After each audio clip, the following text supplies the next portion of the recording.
ছিলেন সেনাবাহিনী প্রধান, তিনি ছিলেন বহুদলীয় গণতন্ত্রের প্রতীক শহীদ রাষ্ট্রপতি জিয়াউর রহমান। তিনি ক্ষমতা গ্রহণের পর এই দেশ ছিল একটি তলাবিহীন ঝুড়ি, যেখানে মানুষ না খেয়ে মারা যেত। সেই সময় তিনি খাল খননের মাধ্যমে এই দেশটাকে স্বনির্ভর করে, কৃষিতে স্বনির্ভর করে মানুষের খাবারের ব্যবস্থা তো করলেনই, বরঞ্চ উদ্বৃত্ত খাবার বিদেশে রপ্তানি বন্ধ তিনি করেছিলেন। যে সময় বিভিন্ন সংগঠনগুলো আন্ডারগ্রাউন্ডে থাকতে হতো, তাদেরকে উন্মুক্ত করে দিলেন অবাধে রাজনীতি করার জন্য।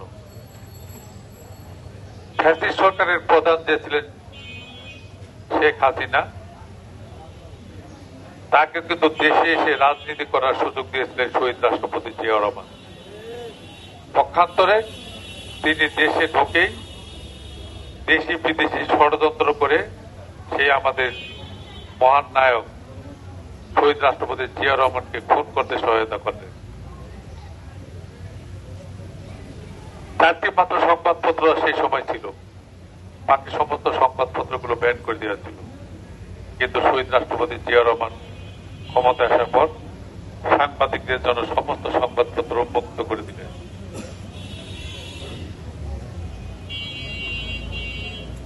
উনিশশো 71 সালে মুক্তিযুদ্ধের সময় তিনি যখন স্বাধীনতার ঘোষণা দেন, পুরা জাতি এক হয়ে মহান স্বাধীনতা যুদ্ধে অংশগ্রহণ করেন, সর্বস্তরের জনগণ।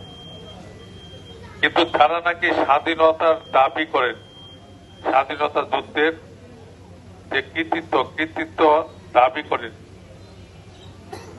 তথাকথিত আওয়ামী লীগের নেতারা, তারা কিন্তু ওই সময় কলকাতায় বিলাসবহুল হোটেলে বসে তারা আমোদ ফুর্তি করেছেন, মুক্তিযুদ্ধে কেউ অংশগ্রহণ করেন। শহীদ রাষ্ট্রপতির আহ্বানে সৈনিকরা, শ্রমিকরা, কৃষকরা, এই দেশের আপামর জনগণ সকলে নির্বাচনে অংশগ্রহণ করল। সারা দেশ তখন একত্রিত হয়ে মুক্তিযুদ্ধে অংশগ্রহণ করলো। একটি মাত্র দল, আপনারা জানেন সে কোন দল? জামাতে ইসলামী, যারা মুক্তিযুদ্ধে অংশগ্রহণ না করে তারা পাকিস্তানি বাহিনীর সাথে হাত মিলিয়ে তারা এই দেশটাকে পরাধীন রাখার চেষ্টা করলো। তারা পাকিস্তানি বাহিনীর সাথে হাত মিলিয়ে আমাদের 30 লক্ষ জনগণকে খুন করতে সহায়তা করলো, আমাদের 2 লক্ষ মা বোনের ইজ্জত নষ্ট করতে সহায়তা করলো। ঠিক তারাই 2026 সালে এসে 12ই ফেব্রুয়ারি যে নির্বাচন হলো, আপনারা সকলে নির্বাচনে অংশগ্রহণ করলেন, কিন্তু তারা চায়নি এই 12ই ফেব্রুয়ারি নির্বাচনটি হোক।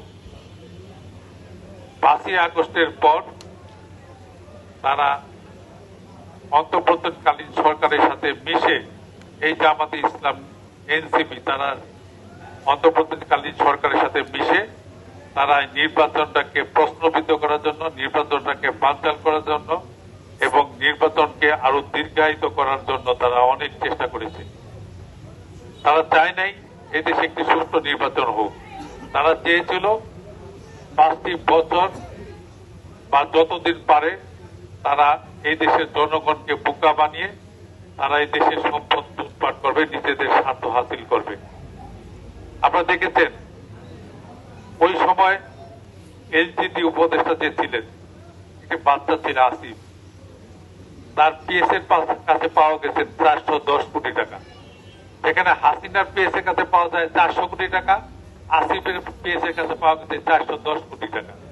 তার মানে কয়েকদিনে হাসিনার চেয়েও পার হয়ে গেছিল এরা।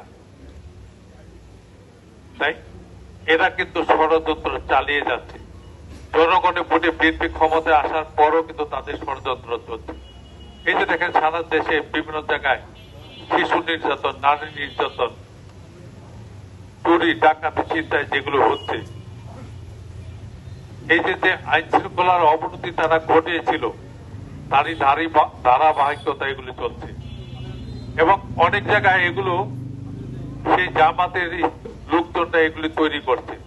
এই যে যতগুলি ধর্ষণের ঘটনা ঘটছে এগুলো যাচাই বাছাই করতে দেখবেন তার সাথে কোনো না কোনো ভাবে জামাতের সম্পৃক্ততা রয়েছে। সেই ৭১ যে তারা যে ধর্ষণের লীলা খেলা শুরু করেছিল ২০২৬ সালে এসেও সেই একই ধর্ষণের লীলা খেলা চলছে বাংলাদেশের মাটিতে। আমরা স্পষ্ট ভাষায় বলতে চাই, এই দেশের স্বাধীনতা ঘোষক শহীদ রাষ্ট্রপতি জিয়া রহমান তিনি দেশের জন্য জীবন দিয়েছেন, দেশের উন্নয়নের জন্য জীবন দিয়েছেন। তারই সহধর্মণী দেশ নেত্রী বেগম খালেদা জিয়া আমাদের গণতন্ত্রের মা, এই দেশের জন্য জীবনের সমস্ত কিছু তিনি ত্যাগ করেছেন। এদেশের জন্য, এদেশের মেহনতি মানুষের জন্য তিনি তার স্বামী হারিয়েছেন, সন্তান হারিয়েছেন, আরেক সন্তান বিদেশে নির্বাসিত ছিল, তার বসবাসে বাড়ি হারিয়েছেন, বৃদ্ধ বয়সে জেলখানে পর্যন্ত গিয়েছেন। কিন্তু তিনি কখনোই অন্যায়ের কাছে, অপরাধীর কাছে, জবরদখলকারীদের কাছে কখনো মাথা নত করেনি। তিনি এই দেশের জন্য সর্বশেষ প্রাণও দিয়ে গেলেন, বিদেশে চিকিৎসা করার সুযোগও পর্যন্ত পেলেন না। আমরা সেই মায়ের জন্য আজকে আমরা প্রাণ খুলে দোয়া করবো, আল্লাহ যেন তাকে বেহেশত নসিব করেন। আল্লাহ যেন স্বাধীনতা ঘোষক শহীদ রাষ্ট্রপতি জিয়া রহমানকে বেহেশত নসিব করেন, আরাফাত রহমান কুকুকে বেহেশত নসিব করেন। তাদেরই উত্তরসূরি জনাব তারেক রহমান বর্তমান প্রধানমন্ত্রী, আপনাদের পবিত্র ভোটে কি সুন্দরভাবে দেশ চালাইছেন। আজকে মাত্র ১০৭ দিন এই সরকারের বয়স।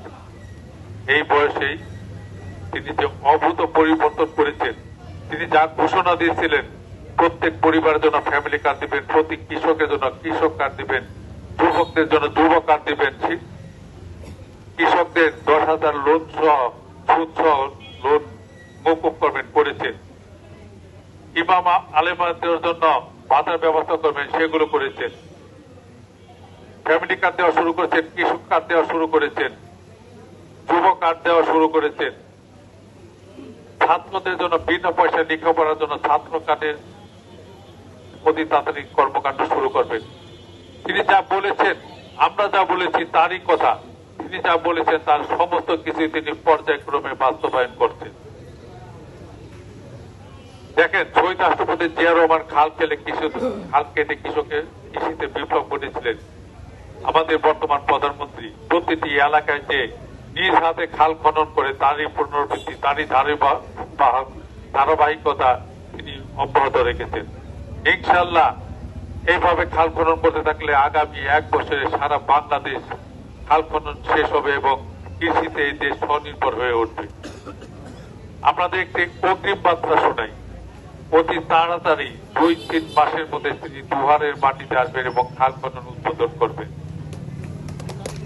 আমরা সকলেই আমাদের সেই নেতার জন্য দোয়া করব, আল্লাহর জন্য তাকে সুস্থ শরীরে এদেশের উন্নয়নের জন্য, দেশের মানুষের উন্নয়নের জন্য, দেশের মানুষের ভাগ্য পরিবর্তন করার জন্য তাকে কাজ করার তৌফিক দান করে দেন এবং আল্লাহ যেন তাকে দীর্ঘায়ু করেন এবং তাকে সুস্থ রেখে এই দেশের মানুষের কল্যাণে কাজ করার তৌফিক দান করে দেন।